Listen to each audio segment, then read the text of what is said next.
Welcome to the Future Learners podcast, the home for parents and students learning to thrive with homeschooling in Australia.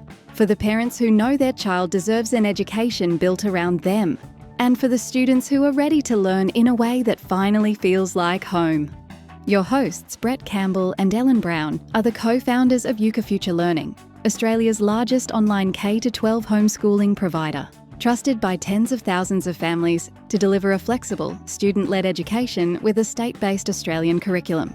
Join Brett and Ellen as they guide you from uncertainty to complete confidence. Let's get into it.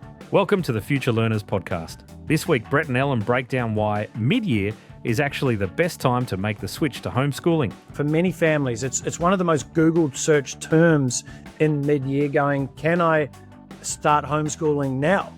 The way in which Euka's designed is you could come today and you could start in term 2, week 4, lesson 7 if you wanted to. Covering everything from knowing when your child simply can't wait any longer. Every day counts. Every hour counts when you're in that specific situation. You are put in a situation where the suck it up and figure it out and you'll be okay. We'll just wait till the end of the term and we'll figure it out for you. To how straightforward the registration process really is. If you are going to register to homeschool, the middle of the year is the absolute best time. You are not waiting as long to have your registration approved. You get everything done really quickly. And now over to Brett and Ellen. Hello and welcome to another episode of Future Learners. I am your host, Brett Campbell, CEO and co-founder of Euka Future Learning. I'm joined by my amazing co-host today, our founder and head of education, Ellen Brown. How are you today, Ellen? Very well, thanks, Brett.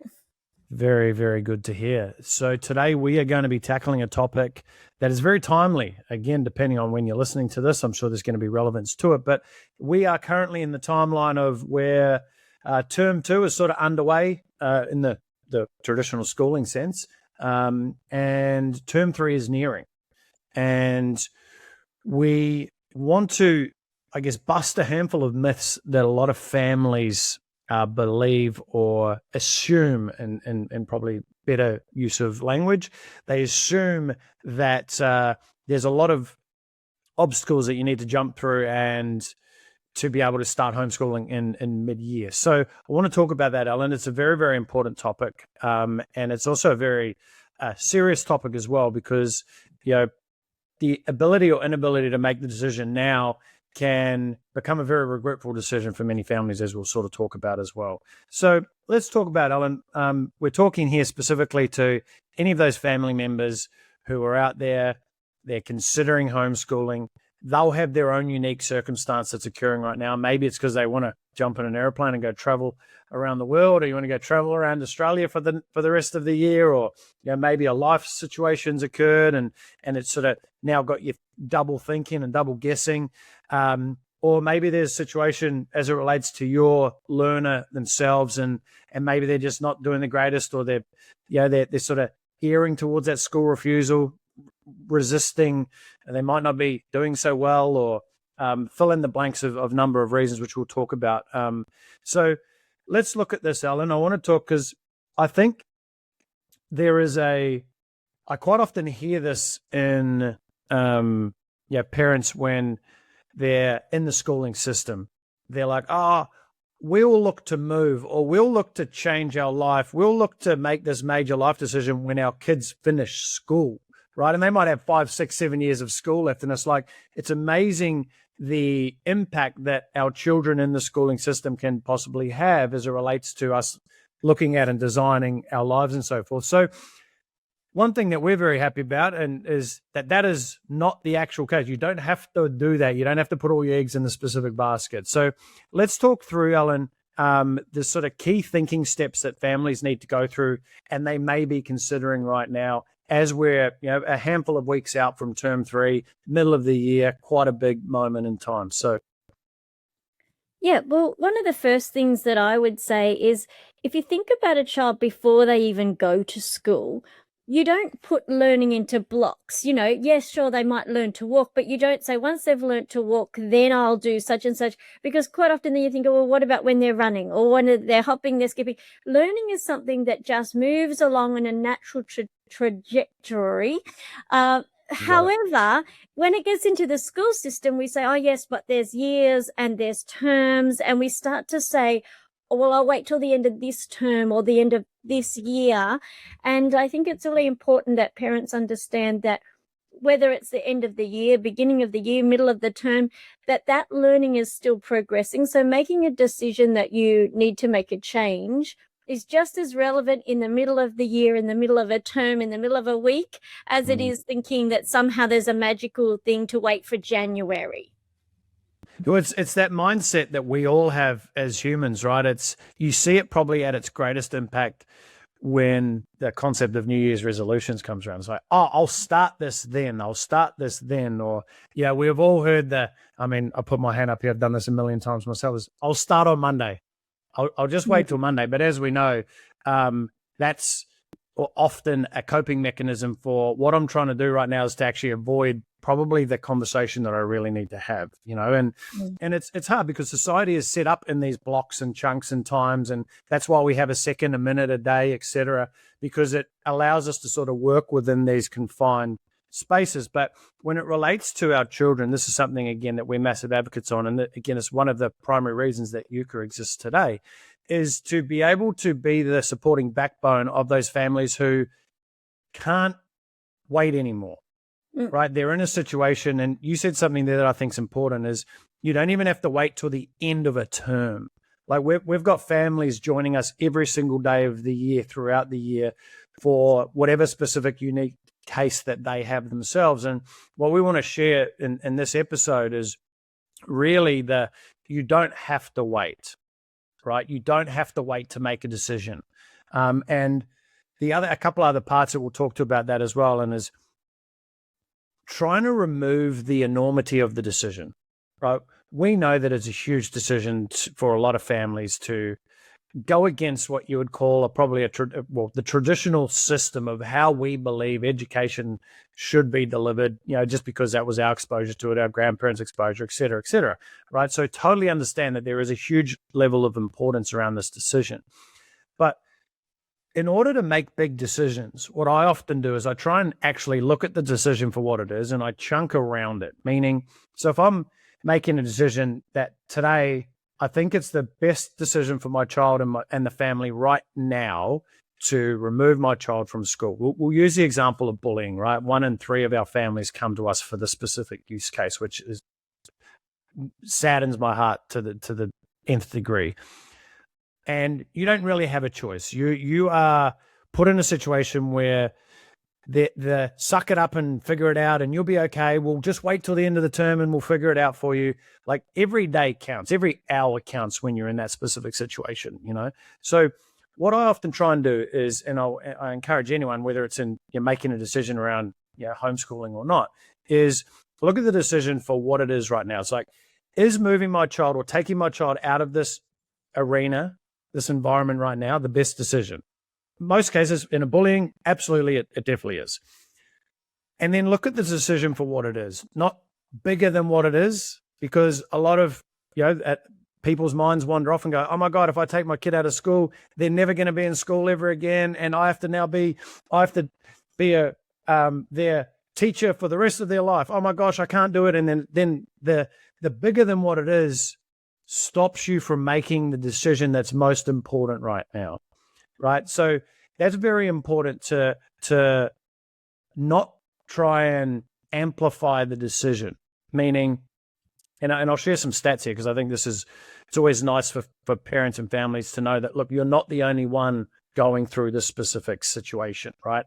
30% of our families actually come to us with the intent of going back to school, right? So they see homeschooling as let's call it a part-time situation, whether that's part-time for an entire term or whether it's part-time for a month or 2 months or 9 months, whatever it needs to be to help you and your family make the decision that is of most importance now. Yeah, I'd love to jump in there and say, I think that's one of the things I'm most proud about with the Euka program, because we are covering the same content that the kids in school are covering.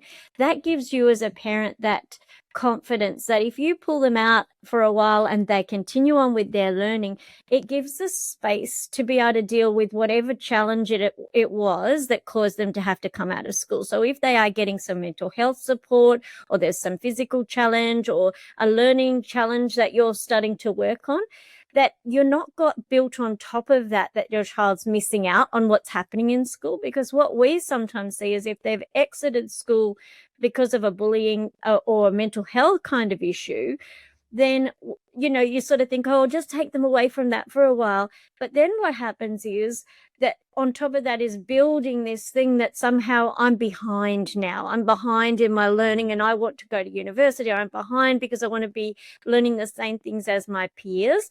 So knowing that you're moving out and into a program that is the same as what's happening in school, but a lot more flexible, is really a great help for parents and for students too.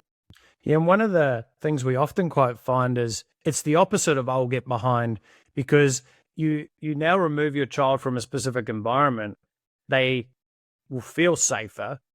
They'll feel like they can be more themselves in that specific environment. And again, this is not for every use case, so please bear with us when we're talking about this. We've got tens of thousands of families that each have their very own unique path. But what we often find is that when you're put in an environment, a different learning environment, a lot of children actually get further ahead. They complete more work than what they would do in that schooling environment anyway. Because if you're in this position, and we can use the bullying as an example, is if you're being bullied in the schooling environment, you're not going to be operating at your even average capacity, let alone above average capacity. You're going to most likely be falling behind in your work anyway, right? Just simply due to you don't care about your schoolwork when you're being bullied and there's these situations happening. All you can focus on is that, right? And you are a byproduct of your environment. So if you can remove that, even for a short period of time,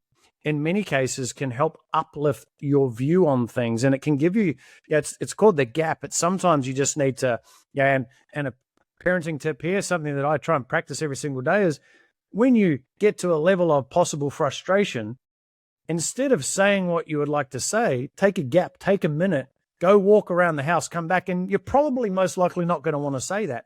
Now, that's concept of the gap is for our students and our children, is to be able to remove them from that environment. For some people, just removing them for a week out of an environment can help reset, to help them get composure. Because when you're in a state of flux and with mental health and anxiety, etc., it just snowballs. It gets worse and worse and worse. And, I talk about the concept of don't make it bigger than it is. You make it so big that you get paralyzed to a point where you don't even know how to think anymore, right? And that's the worst place for any of us to be, adults included. Like, think about the last time you stressed about something. The more you thought about it, did it help you or did it stress you out even more, right? It's just the amplification of the thing, right? So this is a really big use case, again, for many families. It's one of the most Googled search terms in mid-year, going, can I start homeschooling now, right? Because I get it. The belief in our mind is, oh, you started a year, you have to complete the year. Oh, I started a term, I have to complete the term. It's like, no, the way in which Euka's designed is you could come today and you could start in term 2, week 4, lesson 7 if you wanted to, right? It's got to be what fits you. Again, a lot of families, like I say, come to us, they'll feel like they want to stay in parallel with the schooling timeline, and that's totally fine as well. And they come in, they start at term 2, week 3, because that's where they are currently. And then all of a sudden they get that term 2 completed in a few weeks ahead of time. And they're like, I'm going to go back and do term 2, week 1, or term 1, etc. So the flexibility there is amazing, because one thing I'd also consider is just because your child is being removed from the environment today in term 2, week 3, let's say, probably a high likelihood the last 6 weeks, 8 weeks, 10 weeks, they probably haven't been as effective anyway. So a good starting place, you could consider starting back there and just working through the lessons as well. So, Ellen, let's look at a handful of other reasons and so forth and things to consider in this sort of timing for families. Sure. So I think we'll jump into senior. And the reason I say that is because this is where we are seeing as a company a lot of senior students who are suffering from burnout. I like to try to help parents understand the analogy of a computer with a lot of pages open and how all of a sudden it's just not working at its capacity anymore. And that's what we're seeing with senior students that are coming to us in grade 11, but also in grade 12. Because that pressure that's being put on about you need an ATAR, you need to have your, QCE or HSC, VCE, without these things, your future is not bright. And so we're seeing a lot of these senior students coming in and saying, is it even possible to start? Now, of course, it isn't in traditional school. You can't walk in halfway through year 12 and say, I'm ready to get started, but you can homeschooling. And that fear around what happens with an ATAR, I know we've done a podcast on that, and I know we've got a lot of information on the website about the fact that we have partnerships with over 90 different university colleges, not just in Australia, but even internationally if you want to study them. That's really important to know that coming into homeschooling as a senior student is possible mid-year, even in grade 12. You can come in grade 12. We are happy to acknowledge what you've already done prior to coming in so that your academic transcript, if you're needing an academic transcript, you're wanting to go that way, that you won't be disadvantaged and that we can say you by all means can start in year 12, you can start in year 11 and you'll still finish off with those pathways intact. That's really important. Yeah, another thing we often see is in those later years, in the senior years, 11 and 12, is students might join us mid-year, and then all of a sudden we hear that they've now got a part-time job. They're working 15 hours a week, or it's a couple of days a week down at the panel beaters or at fill in the blank. And it actually helps you in many cases, especially when you get to those later years. And there's no point trying to put a square peg into a round hole, right? Like, example, I knew when I was in my final year of high school, I actually got asked to leave about 2 months, and not because I was a bad kid. I just talked too much. Go figure. Now I'm sitting here on a podcast. Can't shut me up, Ellen. But for me, I was like, well, it's clear and evident that whether I finish grade 12 this year but it's probably not going to change my trajectory. I loved woodworking. It was the obvious choice for me to go. I went and got an apprenticeship as a cabinet maker, right? That was sort of my first hurrah out of school. And that's also okay.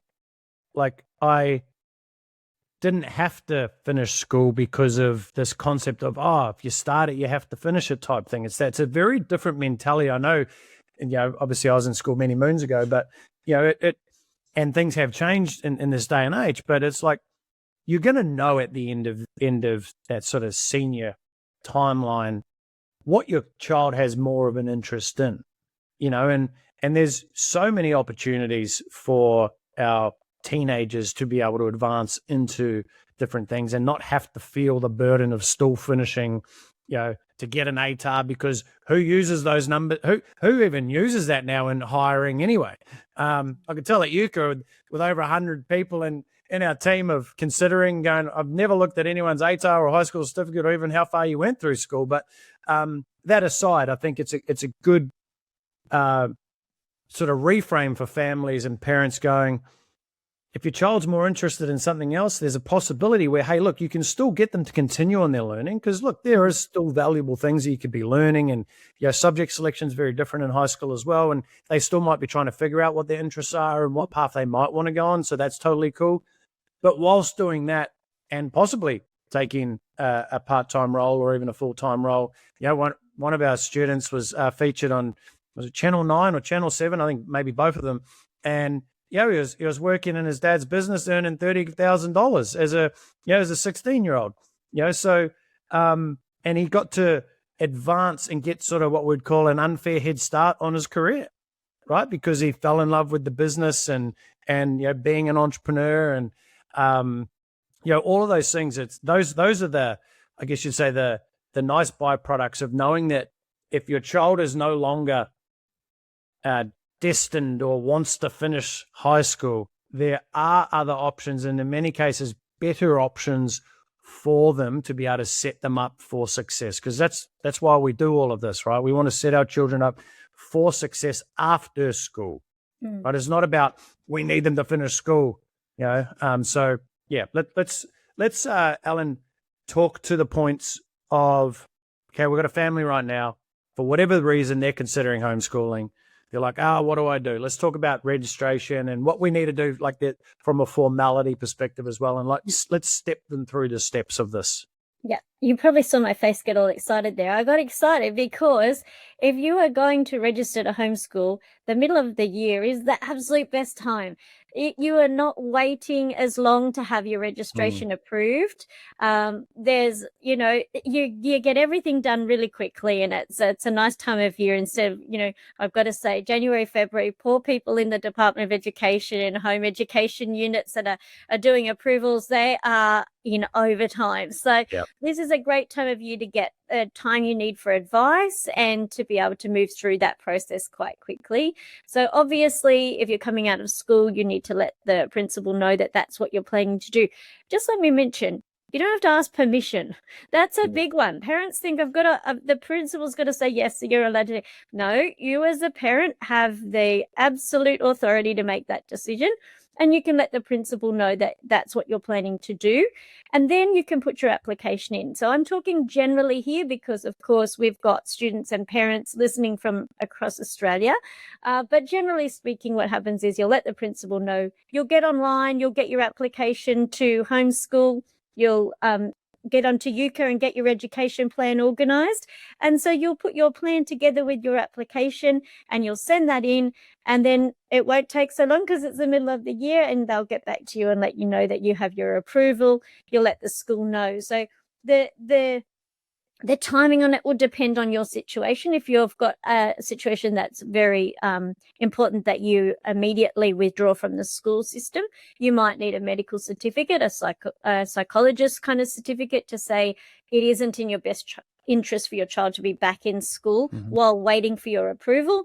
Most principals are absolutely fantastic. Once you give them your educational plan, they can see that you're covering the curriculum. So even though you're still enrolled with them technically, they can see that you are getting on with your education, and until that approval comes through, they're comfortable with just a check-in on that. So that's basically the way it works. Yeah, let me just touch on a couple of points there because I know this often comes up. And again, it acts as a hesitation almost for many families is, if you're in a situation where it's in your child's best interest and safety, you can remove them immediately right now.